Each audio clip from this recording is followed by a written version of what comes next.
বিসমিল্লাহির রহমানির রহিম। Building engineering and construction YouTube চ্যানেলের পক্ষ থেকে আমি ইঞ্জিনিয়ার হৃদয় আছি আপনাদের সাথে। আশা করি সবাই ভালো আছেন। আজকে একটি প্রবলেম সলভিং ভিডিও দেখাবো। প্রবলেমটা হলো স্ক্রিনের রেজুলেশন প্রবলেম। হ্যাঁ, তো ইট্যাপসের আপডেট ভার্সন 22 যারা ইউজ করেন বা 20 মানে মোটামুটি ইট্যাপস 17 এর পরে ভার্সনগুলো যারা ইউজ করেন এবং যাদের স্ক্রিন ছোট তারা এই প্রবলেমটা ফেস করেন। তো এটা দেখেন, প্রবলেমটা কি আমি দেখাই। মনে করেন define section property materials property, আমি একটা ম্যাটেরিয়াল তৈরি করবো, নিউ ম্যাটেরিয়াল। হ্যাঁ, কনক্রিট দিলাম, ওকে। দেখেন এখন আমি এখানে 4500 PSI করবো। হ্যাঁ, তো 4500 PSI করার পর এখানে কিন্তু আমি যে ওকে, এখানে প্যারামিটারগুলো চেঞ্জ করার পর এখানে যে ওকে দিব, সেই ওকে বাটনটা আমি খুঁজে পাচ্ছি। মানে এটা স্ক্রিন ছোট হওয়ার কারণে, এইটা বড় হওয়ার কারণে এটা নিচে চলে গেছে। ঠিক আছে, এটা একটা অপশন। দেখেন এটা খুব একটা সমস্যা। এরপরে এইখানে যে সেট ডিসপ্লে অপশনে গিয়ে কোনো একটা কাজ আমি করার পর করে আমি এখানে ওকে দিব, সেই অপশনটা আমার নাই। ঠিক আছে, সেই অপশনটা মানে ওকে দেওয়ার অপশনটা আমার কিন্তু এখানে নিচে চলে গেছে, স্ক্রিনের নিচে। ইভেন আমি টাস্ক বার হাইড করে দিয়েছি, তারপরেও আমি দেখতে পাচ্ছি না। ঠিক আছে, কারণ এখানে অনেকগুলো অপশন, এটা দেখা যাচ্ছে না। তো দেখেন এই প্রবলেমটা দুইভাবে সলভ করা যায়, আমি দুইভাবে দেখাচ্ছি। একভাবে হলো আপনার এখান থেকে যখন মনে করেন সাপোজ এখানে এখন এই ইয়েগুলো গ্রিড লাইন দেওয়া আছে, যেটাকে হরাইজন বলে, এই হরাইজনগুলো আপনি যদি এখান থেকে অফ করতে চান, দেখেন আপনার কিন্তু অপশন নাই। তো দেখেন মানে দেখা যাচ্ছে না, অ্যাপ্লাই অপশনটা দেখা যাচ্ছে না এখানে।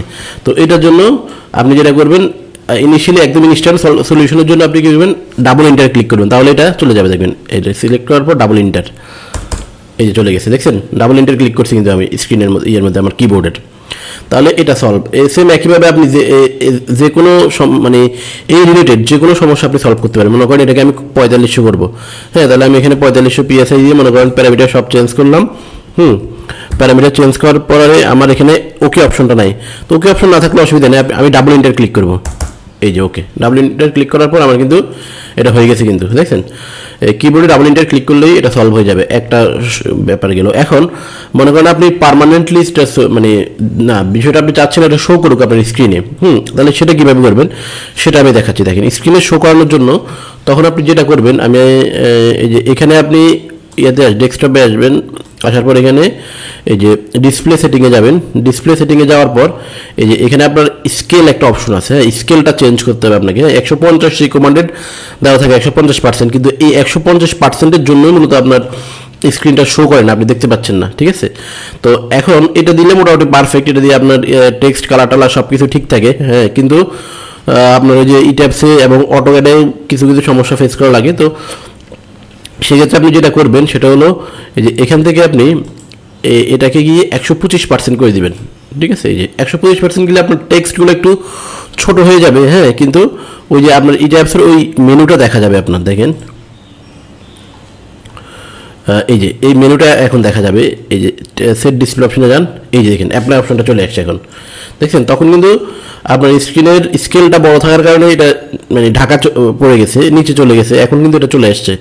তো যারা আপডেট এটা ভার্সন ইউজ করেন এবং যাদের স্ক্রিন ছোট 14 ইঞ্চি বিশেষ করে, তারা এই প্রবলেমটা ফেস করেন অনেকেই। হ্যাঁ, অনেকে আমার কাছে বলেছেনও। তো তাহলে সেক্ষেত্রে তারা হলো এইভাবে প্রবলেমটা সলভ করবেন। এই যে স্ক্রিনের স্কেল, এখন যদি আপনার টেক্সট দেখতে সমস্যা হয় তাহলে আপনি স্ক্রিনের স্কেলটা 125 রাখবেন, ওই ডাবল ইন্টার দিয়ে কাজ করবেন। তো আমি আপনাদেরকে দুটো অপশনে দেখিয়ে দিলাম তো কীভাবে এই প্রবলেমটা সলভ করবেন। ঠিক আছে, তো এই হচ্ছে আপনার এই প্রবলেমটা। আশা করি এটা এর সলিউশন। আশা করি এটা নিয়ে আর কারো কোনো সমস্যা হবে না। হ্যাঁ, এভাবে আপনাদের যাদের ছোটো স্ক্রিন কিন্তু এই টাইপসের আপার ভার্সন ইউজ করেন, তারা এইভাবেই প্রবলেমটা সলভ করবেন। আজকের ভিডিও এতটুকুই। এই ভিডিওটি দেখে যদি আপনি ন্যূনতম কোনো কিছু শিখেন, তাহলে আমাদের চ্যানেলে সাবস্ক্রাইব করে বেল আইকনে ক্লিক করে রাখুন, যাতে পরবর্তী ভিডিও সবার আগে আপনার কাছে পৌঁছে যায়। পরবর্তী ভিডিও পর্যন্ত সবাই ভালো থাকুন, সুস্থ থাকুন। ধন্যবাদ সবাইকে।